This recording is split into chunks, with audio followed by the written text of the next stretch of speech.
হে কৃষ্ণ দাস, হে গৌর দাস, হে রাধারানীর দাসী, তুমি কি নির্ণয় করতে পেরেছো তোমার জীবনের উদ্দেশ্য কি, তোমার জীবনের লক্ষ্য কি?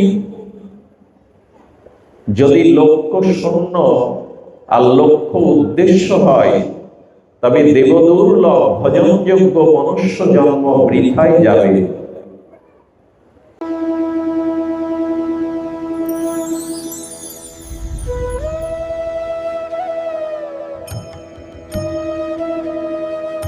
নিজের কাছে প্রশ্ন করুন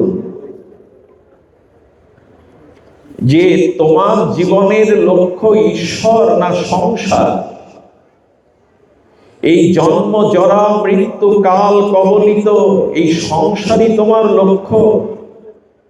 এই সংসারের বস্তু সামগ্রী প্রতিপত্তি মান মর্যাদা এগুলি কি তোমার জীবনের লক্ষ্য? আর এই লক্ষ্যকে পরিপূরণ করে আজও কি তুমি মানসিক শান্তি পেয়েছো? আমরা নিজের কাছে প্রশ্ন করতে ভুলে গেছি। যতদিন নিজের এই প্রশ্নের উত্তর বা মীমাংসা না আসবে, ততদিন আমাদের পরম মঙ্গল, জীবনের অত্যন্তিক শ্রেয় আমরা আমাদের অনুভূতিতে, বাস্তবতায় আমরা অনুভবে আসবে না। আমার উদ্দেশ্য কি সংসার না ঈশ্বর? ভোগ না ভগবান? জাগতিক পদার্থ মান সম্মান না নিজের জীবনে ঈশ্বর প্রাপ্তির যে অনুভূতি, কোনটি চাই? নিজের কাছে বারবার এই আত্মজিজ্ঞাসা আসা চাই।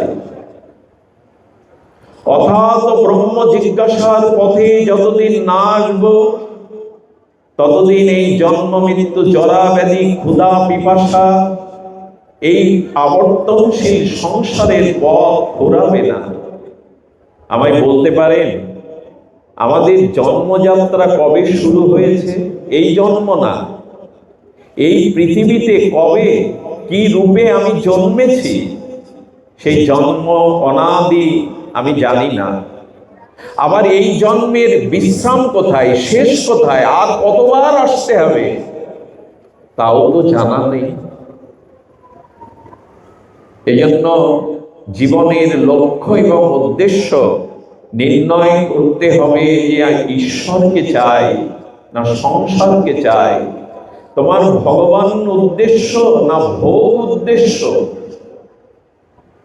শুধুজন লোকের দোষ আর লোকের সমালোচনা বা অন্যের কিছু দেখবার জন্য ঠিকাদারি করে ভগবান আমাকে পাঠাননি। যেদের লিস্ট করো কে কেমন, কে কি করছে, এইটা ঠিকাদারি ভগবান তোমাকে দেননি। তোমাকে দিয়েছে নিজেকে জানবার জন্য, নিজেকে উপলব্ধি করবার জন্য। চতুর্মাস্য ব্রতের মাস চলছে। শ্রী হরি শয়ন একাদশী থেকে চাতুর্মাস্য ব্রত শুরু হয়েছে। আমাদের আচার্যরা বলেন এই চাতুর্মাস্য ব্রতে এই বস্তুগুলো পেতে নেই, অর্থাৎ খেতে নেই। যেমন বলছেন শ্রাবণে শাক, আশ্বিনে দুগ্ধ, ভাদ্রে দধি আর কার্তিকে আমিষ। কিন্তু এগুলি কি ব্রতের নিয়ম? এই বস্তু খাদ্য এগুলি ব্রতের নিয়ম? হচ্ছে না গো, এগুলি গৌণ নিয়ম। ব্রতের মুখ্য উদ্দেশ্য হলো তুমি তোমাকে উদ্ধার করো, তোমার উদ্ধারের ভার আর কারো প্রতি রেখো না। এই হলো ব্রতের মূল উদ্দেশ্য। পটল খেও না, বেগুন খেও না, বরবটি খেও না, শাক খেও না, এগুলো গৌণ। মুখ্য হলো তুমি তোমার উদ্ধার তুমি করে যাও, তোমার উদ্ধারের ভার আর কারো প্রতি রেখো না।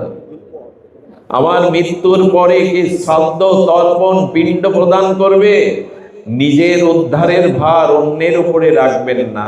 উদ্ধারে তো আত্মনা আত্মা অবসাদয়ে, নিজের উদ্ধার নিজে করে যাও, তোমার উদ্ধারের ভার অন্য কারো প্রতি রেখো না।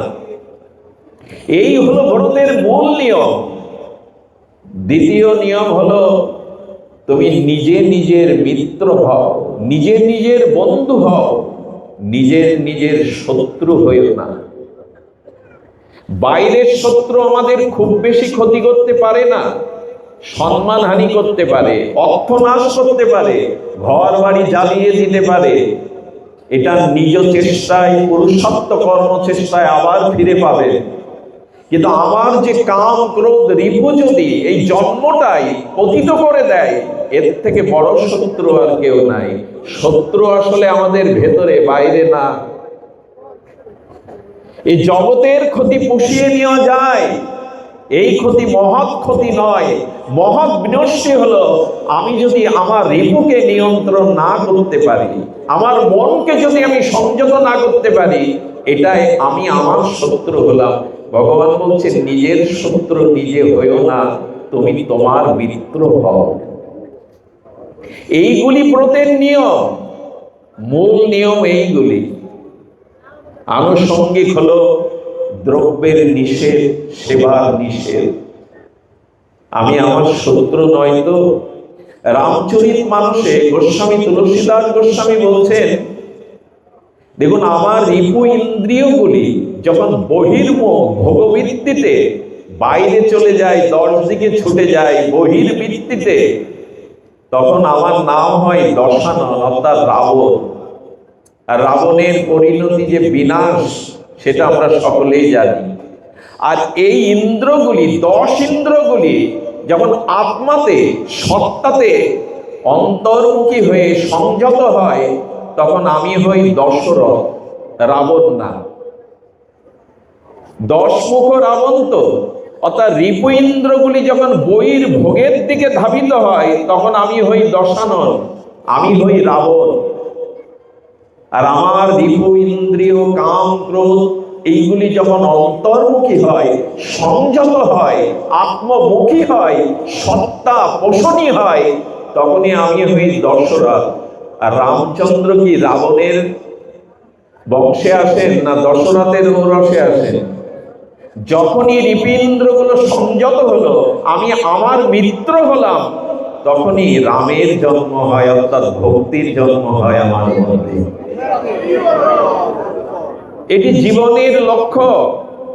একটা অনুরোধ করি, সরোবরে প্রফুল্লিত পদ্ম প্রস্ফুটিত হয়েছে, সূর্যের অনরাংশ কিরণমালায় সরোবরে কমলদল পদ্ম ফুল প্রকাশিত হয়েছে।